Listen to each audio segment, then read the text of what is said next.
So hello everyone, कैसे हो आप लोग? सभी अच्छे होंगे ऐसा मैं उम्मीद कर रहा हूँ। मेरा नाम रुपेश कुमार मिश्रा है। अपने चैनल पे सभी का मैं स्वागत करता हूँ।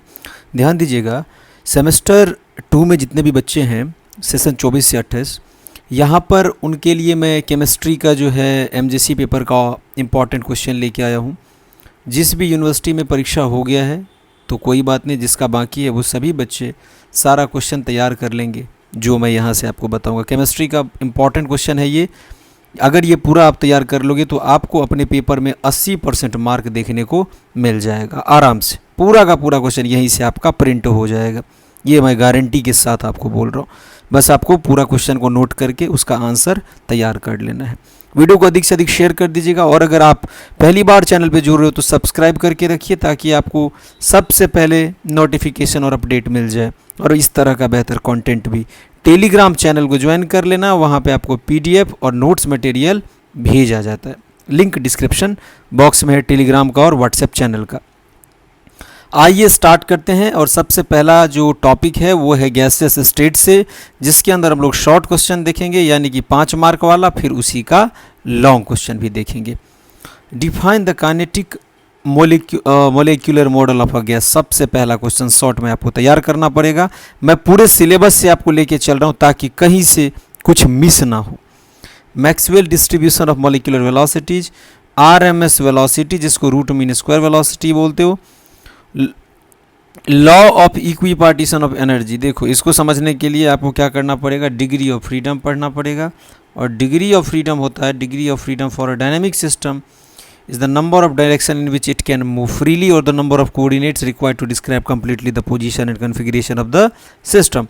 तो इसी तरह इक्विपार्टीशन ऑफ एनर्जी में पढ़ोगे, for a dynamic system in thermal equilibrium the total energy is distributed amongst all the degree of freedom and the energy associated with each degree of freedom is half kT, जहाँ पे k Boltzmann constant होता है। पढ़ोगे आप लोग सारा जब तैयार करोगे। Compressibility factor in real gases 5। अभी एलएनएमयू का जो है नोटिस आ गया है, 25 तारीख से एग्ज़ाम होगा, 25 जुलाई से। बाकी बहुत सारा यूनिवर्सिटी का एग्ज़ाम बाकी है। सभी को ये पूरा क्वेश्चन तैयार करने, क्योंकि सभी का सिलेबस कॉमन है। अब आइए लॉन्ग क्वेश्चन देखते हैं गैसेस स्टेट का जी। हाँ, derive the kinetic gas equation from the kinetic molecular theory, सबसे पहला है। Explain Maxwell distribution and compare most probable average and RMS velocities, दूसरा हो गया। Discuss the variation of viscosity of gases with temperature and pressure, तीसरा हो गया। Van der Waals, देखो ये पूछेगा आपसे वंडरवाल इक्वेशन और इसका सिग्निफिकेंस, एकदम ये सब श्योर क्वेश्चन है। And describe the law of corresponding state and its application. अब आइए सेकेंड टॉपिक लिक्विड स्टेट पर आते हैं। What are the physical properties of liquid, surface tension के बारे में पढ़ लीजिए, इसको कैसे मेजर करते हैं, कौन सा फैक्टर इफेक्ट करता है विस्कोसिटी को, इफेक्ट ऑफ सॉल्यूट एडिशन, और ये 5वां। अब इसका लॉन्ग देखो, वेपर प्रेशर के बारे में पढ़िए, स्ट्रक्चर ऑफ लिक्विड पढ़िए, experiment to measure surface tension and viscosity पढ़िए, क्लिंजिंग एक्शन ऑफ डिटर्जेंट को पढ़िए आप लोग। ठीक है, इसको क्या करिएगा, क्वेश्चन को लिख लीजिएगा और इसका आंसर आपको किताब से ढूंढना है, गेस पेपर से नहीं। गेस पेपर का लैंग्वेज लिखोगे तो एग्जामिनर समझ जाएगा, एवरेज मार्किंग हो जाएगा। फिर temperature effect on viscosity in liquid and gas. अब सॉलिड स्टेट देखिए, तीसरा टॉपिक है। लॉ ऑफ रेशनल इंडिसेज पहला, Miller indices in crystallography, concept of space ground, ये देखो ब्रैग्स लॉ आपसे शॉर्ट में पूछेगा, 7 क्रिस्टल सिस्टम। अब इसका लॉन्ग देखो, discuss types of solid based on crystal structure, symmetry element, powder diffraction पूछेगा, ये देखो ये लॉन्ग में आ सकता है ब्रैग्स लॉ, और powder diffraction patterns of NaCl and KCl।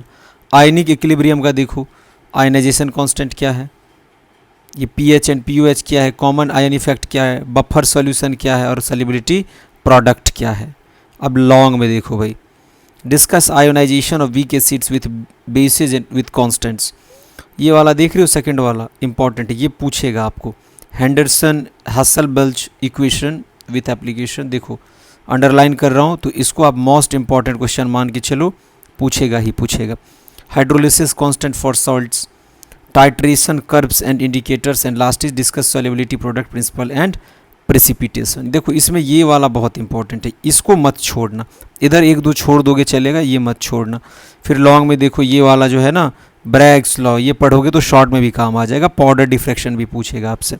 बाकी सब कुछ अपने हिसाब से आप देख लीजिए, पूरा तैयार कर लोगे तो और भी बढ़िया है। बाकी आप लोग का VAC, SEC और AEC का जो पेपर होता है वो पूरा ऑब्जेक्टिव होता है, वो सेट वाइज मैं आपको कंप्लीट करवा दूंगा, इसलिए आपको चैनल से जुड़ के रहना है। अधिक से अधिक वीडियो को शेयर करके टेलीग्राम चैनल को निश्चित रूप से ज्वाइन कर लीजिएगा, लिंक डिस्क्रिप्शन बॉक्स में है। बहुत बहुत धन्यवाद आप सभी का।